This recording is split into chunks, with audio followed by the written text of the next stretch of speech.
guys, James here.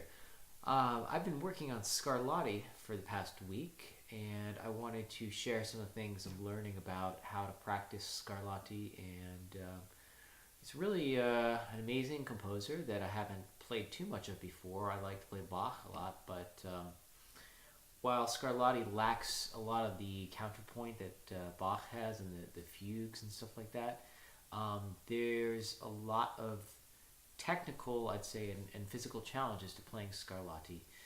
In that sense, it reminds me of Liszt in terms of the challenges at the piano. So I'm going to start off with a sonata in D major, and we'll go through some of the difficulties of the piece and stuff that I'm working on.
So that was a run through of the piece.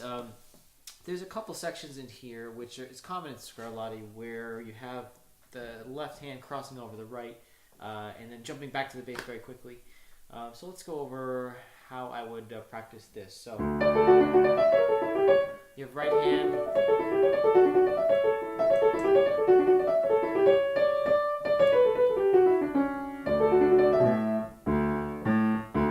Pretty simple 1 to 5 in the bass, but then you have.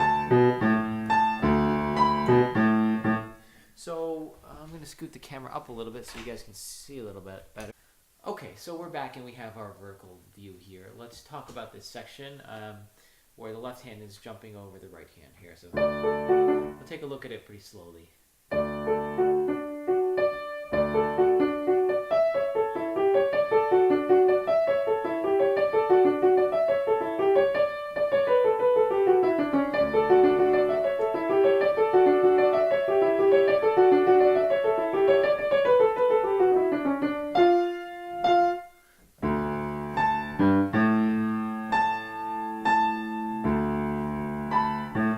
Section we have to make sure that the left hand, left arm is very loose and not tightened up at the shoulder. So from here we have to visualize the space here and how much we're going to jump back. We have to make sure that the arm is not tight. We can envision the difference right here. Just try to play that without looking at the keyboard. Using this 5 fingering.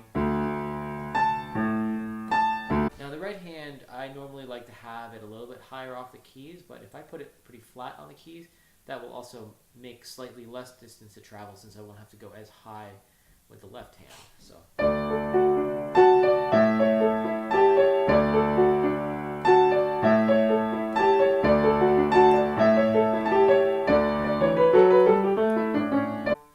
Now, I never like to feel like I can't play something, but stuff like this is very hard, and as a pianist, you do get into positions where you have to work on the technique. So I'm going to practice this pretty slowly.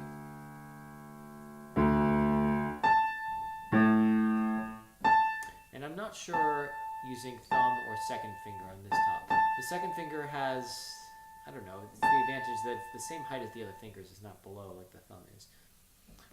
And the thumb, you also have to reach your arm up a little bit more.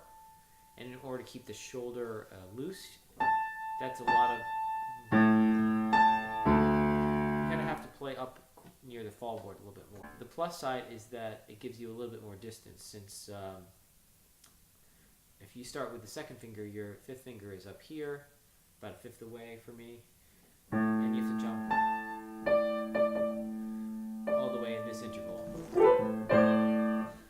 Whereas if your thumb is here, your 5th finger starts around the B, and you have to jump about 2 octaves. Now, an interesting fingering is you could take something like 3-5 here.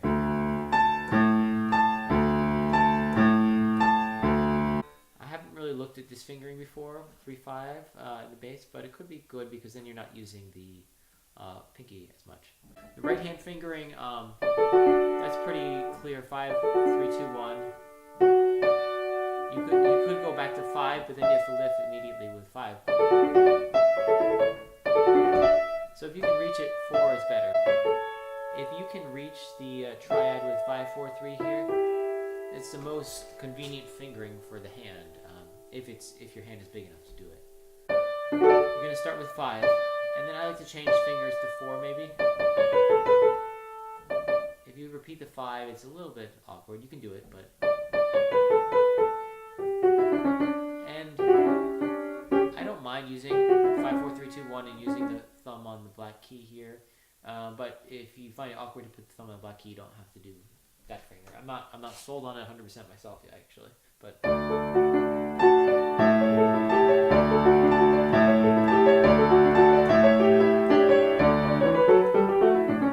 in a hard section like that, you should always stop and not go on, even though it's tempting to, because it's so painful to try to work through a difficult section. The repeated notes.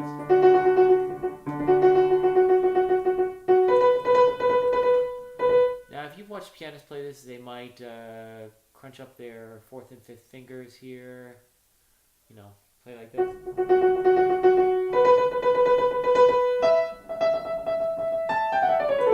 That can help with not getting tension in the first 3 fingers.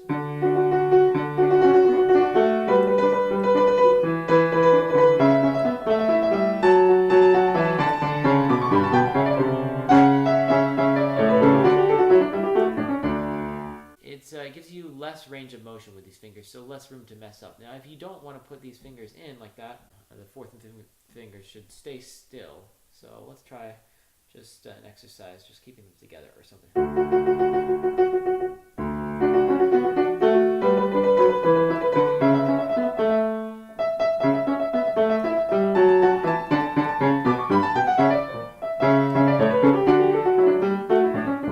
It's kind of a nice exercise.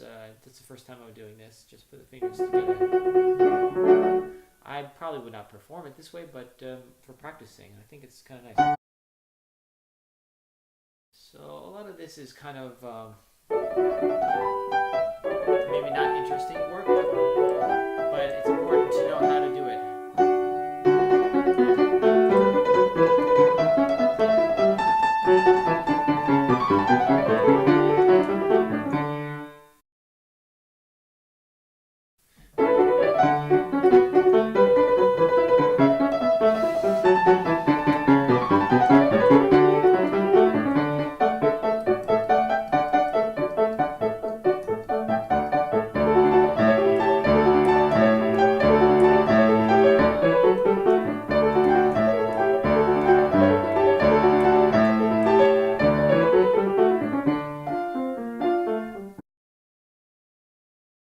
So we were working on the Scarlatti D major Sonata, and I was talking about this position where we have to jump up there. From this angle you can see more of my shoulder if I just pinch it in or relax it. Now here I can have a strong thumb in my left hand and relax the left hand shoulder. Mostly when you have good technique, you're using the weight of your arms and you're sitting up pretty straight with good posture.